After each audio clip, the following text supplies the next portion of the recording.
Hey yo!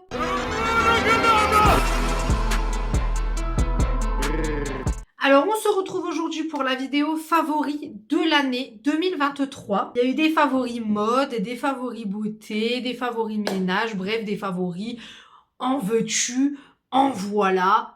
On va commencer tout de suite. Alors, je vais commencer par les favoris films. Voilà, du coup. Donc, favoris films, Gardiens de la Galaxie 3, clairement. Le GOAT de cette année. Les Gardiens de la Galaxie 3, c'était une pure dinguerie. J'ai adoré. C'était émouvant. C'était archi bien fait. C'était un très bon Marvel.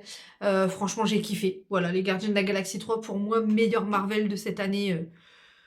Sans débat possible. Une série que j'ai adorée par-dessus tout, The Last of Us. The Last of Us, dans mes grosses découvertes pour moi. Alors déjà, Pedro Pascal, je l'aime, voilà, il faut sachez. Mais alors, j'ai adoré la série. Voilà, les claqueurs sont dégueulasses. Je trouve que le casting est super bien choisi pour ma part. Après, voilà, chacun verra midi à sa porte. Mais en termes de jeu d'acteur, etc., on était bon. C'était bien dosé. Chaque épisode transmettait une émotion.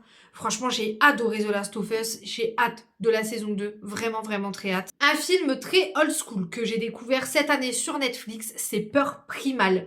Voilà. Peur Primal. C'est le genre de film complètement mindfuck. À la fin, tu fais « mais non !» Et voilà. Je dis juste ça. Parce que sinon, ça spoil. Mais Peur Primal, alors déjà, la bande-son est excellente.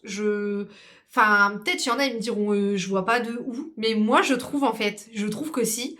Et non, mais s'il vous plaît, quoi. Non, mais Peur Primal, non, mais vraiment, si vous aimez les films un peu à la Fight Club et tout, en mode, tu sais, où à la fin, t'es en mode mais pardon, ben allez-y, quoi. Let's go. Franchement, vous allez kiffer. Évidemment, dans tout ce qui est bastonnade, John Wick 4. John Wick 4, une tuerie. Voilà, j'ai même pas besoin de développer. Franchement, John Wick 4, c'était exceptionnel. C'était génial. C'était Keanu Reeves. C'était la bagarre. Voilà, John Wick 4, c'était vraiment la fin en apothéose. Enfin, normalement, c'est le chapitre final.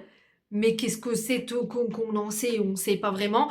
Mais en tout cas, c'était vraiment dinguerie John Wick 4 pour tout ce qui est film d'action et tout. C'était pour moi le meilleur film d'action de l'année. En film d'horreur, il y en a deux que je vais retenir. C'est Scream 6 qui était vraiment excellent. On était vraiment sur tout un genre d'hommage à la saga et c'était vraiment top. J'ai adoré également Saw X. Saw X, c'était une dinguerie. Je sais qu'il y en a qui n'ont pas aimé, mais honnêtement, je ne comprends pas. Moi, en tout cas, j'ai adoré Saw X. Pour moi, on était vraiment sur un bête de film d'horreur. En même temps, on a tout le côté Jigsaw, personnalité de Jigsaw, c'est très centré sur Jigsaw qui est pépite, c'est toujours aussi mindfuck. Les pièges sont archi dégueulasses, voilà, archi très dégueulasses, très inventifs. On est toujours sur une inventivité qui est plus. Il y en a qui ont dit ouais, il y a eu des longueurs sur le début et tout, mais moi en fait j'ai trouvé qu'elles étaient nécessaires. Donc Saw X, si vous adorez la franchise Saw, franchement, vous pouvez foncer. La seule série Netflix qui a fait battre mon cœur cette année, ça a été La Reine Charlotte. La Reine Charlotte, pépite. J'ai même préféré au Bridgerton, alors que Bridgerton dans mon cœur, hein, Bridgerton, voilà, j'ai trop hâte de la nouvelle saison, d'ailleurs, qui sort au mois de mai, j'ai très très hâte. Mais alors, la Reine Charlotte, il y avait une dimension, ça a donné une dimension au personnage de la Reine Charlotte et de son mari. Ça, enfin, c'était exceptionnel. Tout ce qui était, enfin, les sujets qui ont été abordés, donc la santé mentale, le racisme, etc. C'était vraiment très très bon. J'ai adoré, l'actrice était géniale. Le casting des acteurs jeunes était juste trop bien fait. Franchement, j'ai adoré La Reine Charlotte. C'est une petite pépite. C'est vraiment génial. C'est pas cucu, contrairement à ce qu'on pourrait penser. J'ai adoré. Pour finir avec deux films qui ont été des super bonnes surprises. Déjà, mon film Netflix préféré de cette année, qui n'est pas sorti cette année, c'est The Harder They Fall. Une dinguerie, un western 100% qu'avec des acteurs noirs en fait. C'était, enfin quasi 100%. C'était mais trop bien. Le casting est ouf, le pitch est ouf, la mise en scène est ouf. J'ai eu l'impression d'être dans un genre de Tarantino, un genre de Django Unchained, mais qui bougeait plus. Si vous aimez les films d'action, parce que même si vous aimez pas trop les westerns, ça passe tellement crème. Un genre de mix entre Django et les 8 salopards un peu. Je sais pas comment vous expliquer ça. Mais c'était excellent. Franchement, The Harder They Fall, c'était vraiment excellentissime. C'est ma découverte Netflix de cette année. J'ai adoré. J'ai adoré ce film. C'était un coup de cœur. Voilà, gros coup de cœur de cette année. Et ensuite, une putain de bonne surprise que j'ai visionnée dans l'avion. Je l'ai visionné parce que ça faisait partie des favoris d'Hello dans l'année. Voilà, de base, je suis pas très film français et tout, mais là, je voulais vraiment le voir, le sujet m'intéressait. Voilà, donc là, on est sur des personnes qui ont vécu des cambriolages, voilà, armés ou non. Des vols à l'arraché, des trucs comme ça, qui vont rencontrer des prisonniers. Le nom du film, c'est Je verrai toujours vos visages. Ils vont rencontrer des prisonniers, voilà, qui acceptent le programme, voilà, pour échanger.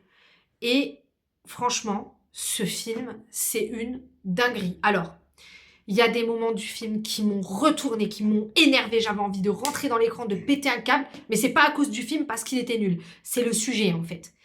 Mais c'était tellement poignant, c'était tellement vrai. C'était génial. Franchement, je verrai toujours vos visages. C'est une putain de bonne surprise dans le cinéma français.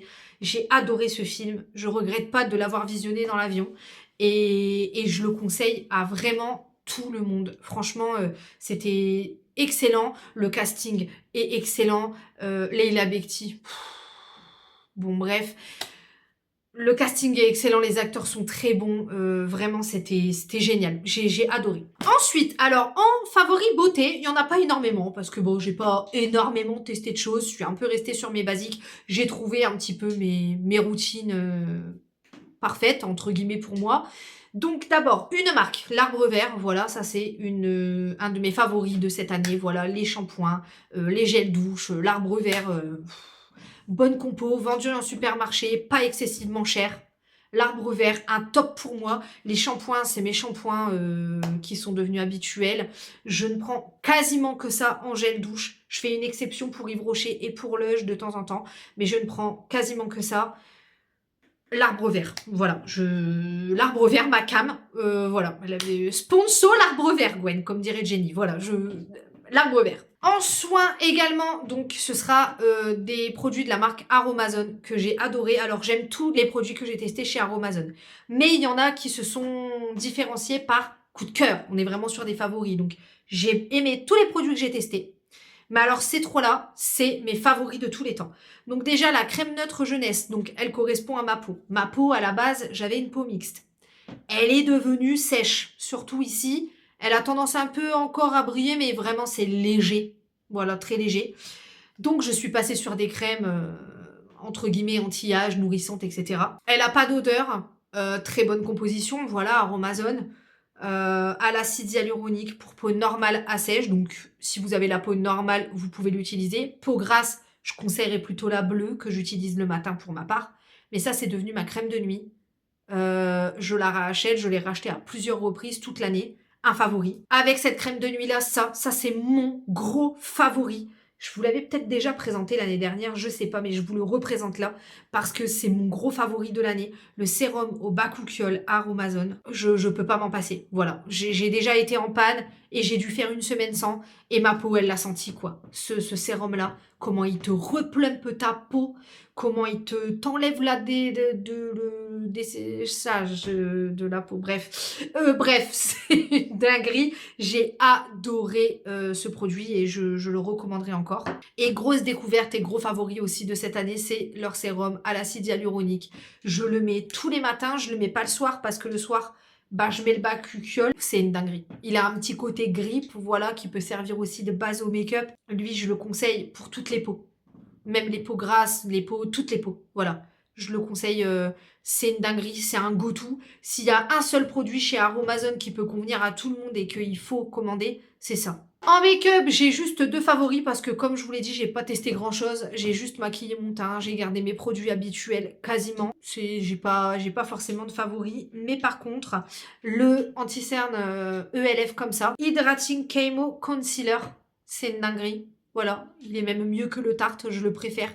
Il couvre super bien, mais puis le rapport qualité-prix quoi.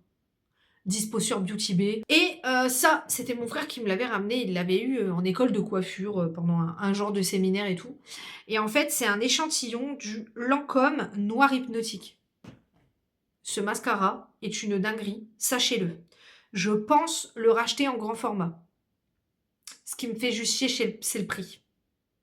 Mais franchement, il est dingue. Il fait pas de pâté, il sépare bien les cils, il les allonge, il les volumise. Bref, tout ce qu'on demande à un mascara. Ensuite, en favori mode. Alors, favori mode, j'ai 2 paires de pompes. Déjà, les Converse à plateforme comme ça. Bon, là, elles sont crades, faut que je les nettoie. Voilà, un classique, un basique à avoir dans sa garde-robe. Vous pouvez le mettre avec tout, ça passe avec tout. Un jean, un jogging, un legging, une robe, une jupe, un short, vraiment, ça passe avec tout. Et alors, un gros favori de l'année, une grosse découverte, donc en chaussures déjà, la marque New Balance tout court. La marque New Balance, grosse découverte, les chaussures les plus confortables de la terre entière. J'étais team Air Force de chez Nike jusqu'alors. Mais alors là, je peux vous dire que les New Balance, tu n'as pas plus confortable dans ton pied. Vraiment, ils lavent toutes les marques à l'eau de source en termes de confort, il faut le savoir. Mais alors celle-ci, les 550. On en parle, on n'en parle pas. Déjà, elles sont trop belles. Mais alors, le confort de dingue. Et puis comment elles sont trop belles. Regardez-moi ça. C'est mon modèle favori de chez New Balance. Voilà, après, j'en ai pas testé 150 000. Mais en fait, en termes de visu, voilà, ce modèle-là de chez New Balance, c'est vraiment mon favori. C'est vraiment ma came, ce type de chaussures un peu forme, un peu Air Force, un peu Adidas Forum, etc. Mais alors, le confort de ça, je vous le dis, ça lave à la Clairefontaine toutes les marques. Converse, Vans, tous, ils peuvent tous aller se rhabiller à côté de New Balance. C'est du confort. New Balance, c'est une dinguerie en fait. Ça, tu les mets, tu peux les mettre, voilà. Tu vas en parc d'attractions, t'as pas mal aux pieds. Enfin, franchement, une dinguerie. Ensuite, en favori mode, un autre favori, les bananes comme ça de chez Uniqlo. Mais voilà, les bananes en général comme ça qui se portent en bandoulière. Je dis celles de chez Uniqlo parce que elles ne sont pas chères du tout. Le rapport qualité-prix est très bon. Celle-ci, je l'ai mis toute la moitié de l'année. Je l'ai eu à mon anniversaire. Et le rapport qualité-prix est vraiment exceptionnel. Les bananes comme ça de chez Uniqlo, une dinguerie. Et les bananes tout court, en fait, une grosse dinguerie. T'es tranquille, tu peux vaquer à tes occupations, tes affaires elles sont là ici, donc pour les vols c'est un peu plus compliqué. On peut mettre beaucoup de choses dedans, contrairement à ce qu'on peut penser. Ensuite, grosse découverte ou redécouverte, je mettais ça quand j'étais ado, ce sont les pantalons pattes d'éléphant, évasés, voilà.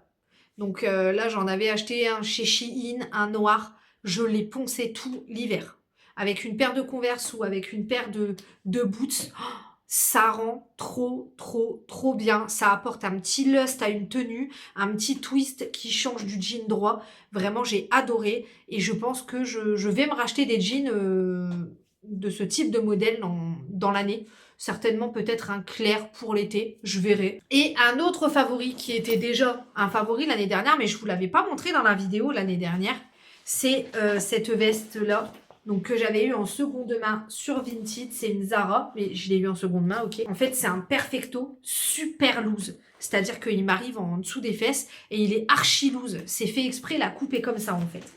Et c'est trop beau. Je vous assure que c'est trop beau. Donc je pense qu'il y a d'autres modèles qui doivent exister dans d'autres marques. Hein. Moi, je l'avais eu sur Vinted pour info. Et je trouve que c'est canon. Les perfectos larges comme ça, là, qui sont longs et tout.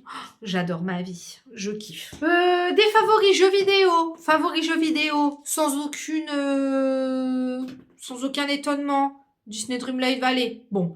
Là, j'ai eu la version Switch à Noël, mais ça fait plus d'1 an que je joue sur la Xbox, sur le Xbox Live. Un favori, une dinguerie. Voilà, une dinguerie. Le jeu, il y a toujours de quoi faire dedans. Il y a de quoi s'occuper. Et voilà, c'est un mix entre Animal Crossing, les Sims, Bref, j'adore. Et puis alors, deuxième favori, voilà, hein, Hogwarts Legacy. Ça étonne quelqu'un? Non, ça n'étonne personne. Voilà, une grosse dinguerie. J'ai fini l'histoire principale du jeu. Il me reste encore quelques petites quêtes à finaliser. J'ai recommencé un jeu avec la maison Poufsouffle pour voir un peu leur salle commune et puis qu'est-ce qui change. Donc voilà. Là, j'y ai pas joué depuis un moment parce que j'avoue, je m'étais concentrée sur Disney Dreamlight. Mais ça me donne envie de retater un peu de la manette. Ensuite, en termes de livres. Alors, il y a pas mal de livres que j'ai adorés cette année, qui sont des coups de cœur. Déjà, pour commencer, La maison au milieu de la mer céruléenne. Ça a été une petite bulle d'oxygène dans mon année. Je l'ai lu très rapidement et je souriais tout au long du livre, je souriais. Les sujets abordés sont tellement importants mais sont tellement bien abordés en fait. C'est pas j'aborde un sujet complexe et je t'étouffe avec pour te faire comprendre que mon point de vue est le meilleur. Non, c'était pas fait comme ça. C'était fait d'une très bonne manière et de la meilleure manière qui puisse être. L'histoire, elle est géniale. On s'attache, voilà, à ces petites personnes. Là, je sais qu'il va en sortir un autre cette année, un peu en mode réécriture de Pinocchio. Je suis très curieuse. Mais en tout cas, ça, c'était vraiment très beau à lire. C'était très poétique. Enfin voilà, on vit avec les personnages, on s'énerve pour eux, on est content pour eux. C'était génial. C'était vraiment un bonbon. Ensuite, il y a eu Hadès et Perséphone. Ça a été un coup de cœur. Le tome 1, le tome 2 aussi, je l'ai adoré. Ce tome-là, je l'ai bouffé en fait. Voilà, je l'ai bouffé. On est sur une new romance très mythologique. Bon, c'est très chaud, hein, voilà, c'est très spicy. Il me semble qu'il y a des petits piments, là. Ouais, non, c'est pas des petits piments, c'est des femmes. Donc là, ils mettent genre 2 femmes sur 3. Moi, je trouve que c'est bien spicy quand même. Franchement, j'ai adoré. Je vais lire le tome 3 cette année, c'est sûr. Et sûrement le tome 4. Je kiffe. Voilà, la mythologie, de la romance, en même temps une petite histoire sous-jacente. Alors attention, hein, il y a une histoire quand même, voilà, avec la mère de Perséphone. Hein. C'est vraiment une réécriture de l'histoire d'Hadès et Perséphone telle qu'on la connaît. Mais c'est la romance qui prime. Voilà. Tu vois des dieux, tu vois l'enfer, les enfers. Enfin bref, c'est tellement bien fait, c'est super bien fait. Toutes les références à la mythologie, elles sont archi bien faites, donc j'ai adoré. L'autrice en général, Angelina Delcroix, gros coup de cœur de cette année. Vraiment, j'ai adoré tous ses romans. Tous ses romans ont été des coups de cœur. Mais celui-ci m'a retourné les tripes. Celui-ci m'a retourné littéralement les tripes. On est sur donc du thriller, du policier. Ce sont des enquêtes, d'accord? Du thriller très détaillé, d'accord? Donc attention, c'est pas à mettre dans toutes les mains parce que c'est vraiment très détaillé, hein, les autopsies, les scènes de crime, etc.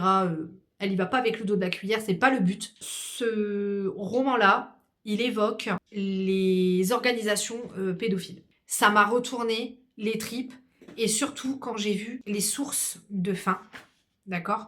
Donc ça n'a pas été écrit sans source, ok? Tous les sources de 2 reportages de 99 et de 2010, un d'Élise Lucet et un de 15-0, qui te donnent envie de crever. J'ai même pas les mots. Il m'a carrément retourné le cœur, les tripes, l'estomac, mais c'était archi nécessaire. Je pense honnêtement que tous les parents devraient lire ça. Mais maintenant, Angelina Delcroix, tout court, est une dinguerie. J'ai adoré tous ses livres. Voilà, ça a commencé avec Synopsis l'année dernière. Et ça a continué avec sa trilogie, puis le reste. Hein. Un autre coup de cœur, Six of Crows. Voilà, j'avais adoré la série Grisha. J'ai lu Grisha. J'ai adoré Grisha, mais on n'était pas sur un coup de cœur tel que Six of Crows. Ce côté fun family, ce petit groupe qui se trouve, qui s'aime. J'ai eu le cœur brisé à la fin. Toutes ces personnalités tellement différentes. Le génie de Kaz. Est-ce qu'on peut parler de Kaz Breaker qui n'est pas assez exploité dans la série? Et d'ailleurs, la série, ils ont fait stop. Non mais what the fuck, il y avait encore tellement de choses à exploiter. Vous êtes des grands malades en fait. Vous êtes des fous Netflix. Voilà, je suis pas contente. Franchement, lisez ça si vous avez aimé Grisha et que vous avez aimé le côté Kaz, Inej et tout. Parce que vraiment, je vous jure, ils ont mis que la partie immergée de l'iceberg dans la série. Là, tu te rends compte du talent de Kaz. Il y a plein de trucs, il y a plein de... Mais what the fuck, putain, mais plein de fois dans le livre, j'étais là... Mais non, mais putain, mais non. À la fin, j'ai chialé toutes les larmes de mon corps. Bref, Franchement, une dinguerie. Ensuite, un autre coup de cœur qui n'est pas du tout une surprise, Un automne pour te pardonner de Morgane Moncomble. J'ai très hâte de lire Un hiver pour te résister. Mais j'ai adoré. Voilà, ce côté un peu enquête, mais romance, hein, parce que voilà, c'est plus... ouais, c'est plus la romance qui est mise en avant. Des sujets tellement bien abordés, des sujets très importants tellement bien abordés. Voilà, du consentement, etc. Tout ce qu'on veut dans une romance, en fait. Et voilà, c'était génial. Bref, je vous remettrai la vidéo de la lecture commune en barre d'infos. Et un autre livre que j'ai adoré, que j'ai pas en physique, qui est sur ma liseuse, c'est le livre des noms oubliés. Voilà, le livre des noms oubliés, c'est une fiction qui parle de la Seconde Guerre mondiale, de la résistance, de personnes qui se sont cachées, qui ont aidé des enfants à fuir, de deux bonnes personnes qui se sont rencontrées au mauvais moment, au mauvais endroit. C'était magnifique. Ensuite, favori de l'année aussi, la marque Fabulosa. Voilà, la marque Fabulosa, donc les produits de ménage au bicarbonate, les produits de ménage tout simples pour faire le ménage, les poussières, tout ça. Des odorisants textiles, mais surtout ça. Cette brume, voilà, pour faire sentir bon la maison. Elle sent l'hôtel Marvel. Elle sent l'hôtel Marvel. Pardon, mais vraiment. Oh, putain, oh là là, je me croirais à Disney. Elle sent l'hôtel Marvel. Mais la marque Fabulosa découverte chez Action, une putain de découverte cette année, vraiment, j'ai adoré. Alors, ensuite, des personnes que j'ai beaucoup aimé cette année, découvrir. Première, Paul Eddy sur Instagram. Donc Paul Eddy, c'est un acteur. Hein. De base, c'est un acteur. Là, il a joué dans la série Daryl Dixon et tout. Il a joué dans le film de Noël d'Amazon Prime avec Ragnar le Breton et tout. C'est un acteur, très bon acteur d'ailleurs. Mais sur Instagram, qu'est-ce qu'il me fait rire avec ses stories, putain de merde. Il est beaucoup trop drôle en fait. Il va te chercher les TikTok les plus cringe de la Terre. Et ensuite, il débat dessus. Non mais... Et parfois, donc, les stories, il en fait des reels. Et franchement, ce mec est beaucoup trop drôle. Il a beaucoup de talent. Voilà, et je l'aime beaucoup. En général, le booktube, ça a été une grosse découverte de cette année. Je regardais déjà un peu l'année dernière, mais cette année, vraiment, j'ai regardé quasi exclusivement ça. Des booktubeuses, des booktubeurs, des bookstagrammeurs, des bookstagrammeuses. Et j'adore. Voilà, j'adore. Alors, ça n'aide pas du tout ma wishlist de livres, mais j'aime beaucoup. J'aime beaucoup parce qu'on est vraiment dans un truc où ça parle lecture. Voilà, il n'y a rien d'autre. Point. Ça parle lecture. Et ensuite, deux youtubeurs, voilà, Sofiane. Bon, Sofiane, c'est un de mes youtubeurs préférés depuis les doublages qu'il a fait avec Seb Lafrite. Donc, dites-vous, ça date. Hein. Les doublages... Les doublages Harry Potter avec Seb Lafrite, franchement, voilà. Donc Sofiane qui a fait des super vidéos cette année sur l'histoire de Marvel, l'histoire de Pixar. Il a un art de raconter qui est top. Et je me suis surprise à ce qu'il y ait mais un nombre incalculable des vidéos qu'il a sorties cette année qui m'ont mis la chair de poule. Des fois, il y a même des vidéos, elles m'ont émue. Genre l'histoire de Pixar et tout, ça m'a trop émue. Et franchement, il fait des vidéos, elles sont culturellement impactantes en fait. C'est ça qu'on veut, en fait. C'est ça qu'on veut. Les all action et tout, c'est bien, mais c'est ça qu'on veut. Voilà, moi, c'est ça que je regarde, c'est ça que je veux voir. Et c'était exceptionnel. Voilà, j'ai adoré toutes ces vidéos. Vraiment, je l'adore. Je trouve qu'il fait un travail exceptionnel. Il est très fort. Et puis, une redécouverte, une grosse redécouverte. Seb. Voilà, Seb, je l'ai redécouvert cette année. Je le connaissais en Seb Lafrite, mais je l'ai redécouvert cette année. C'est une dinguerie. Ces histoires, l'histoire de Amy Winehouse, l'histoire de... Mais c'est tellement bien raconté, c'est tellement complet, c'est fait à sa sauce. Il a une façon de raconter qui est vraiment archi bonne aussi. Vraiment, j'ai adoré. Et son calendrier de l'avant avec 24 vidéos, c'était génial. Bien dosé. Les histoires, elles étaient équilibrées. J'ai appris des choses, je me suis cultivée, j'ai appris des trucs que je savais pas grâce à ces vidéos. Et putain, mais qu'est-ce que ça fait du bien de s'instruire avec des gars comme ça. Comme lui et Sofiane qui racontent super bien les trucs. C'est de la pop culture, hein. C'est pas, t'apprends des trucs sur l'histoire de Napoléon et tout. Mais même si c'est de la pop culture, même si c'est du cinéma, des séries, de la musique et tout, même si c'est de la pop culture, vraiment, tu t'instruis. Enfin, ah, franchement, j'ai adoré. Et franchement, ils sont au top de ma liste de youtubeurs. Je les aime, mais un truc de dingue. Pour moi, ils font un taf. mais un taf exceptionnel de recherche, de tournage, de montage. Même s'ils ont des équipes, j'en sais rien, je m'en fous, je veux pas savoir. Le taf est quand même là, le taf est quand même exceptionnel. C'est bref, j'ai adoré. Et après, bah, on va finir par les favoris de la bouffe. Ouais, les favoris de la bouffe. Alors, cette année, on a découvert un resto avec Samy qui s'appelle Sushitori sur Amiens, donc pour les Amiénois, Amiénoises. Il est situé... je sais pas, la rue, franchement, je suis une merde à ça. Bon, bref, vous savez quoi, je vous mettrai l'adresse en barre d'infos, mais en tout cas, ils font des sushis, des makis, des... Une dinguerie. Voilà, vraiment. Ça, une tuerie.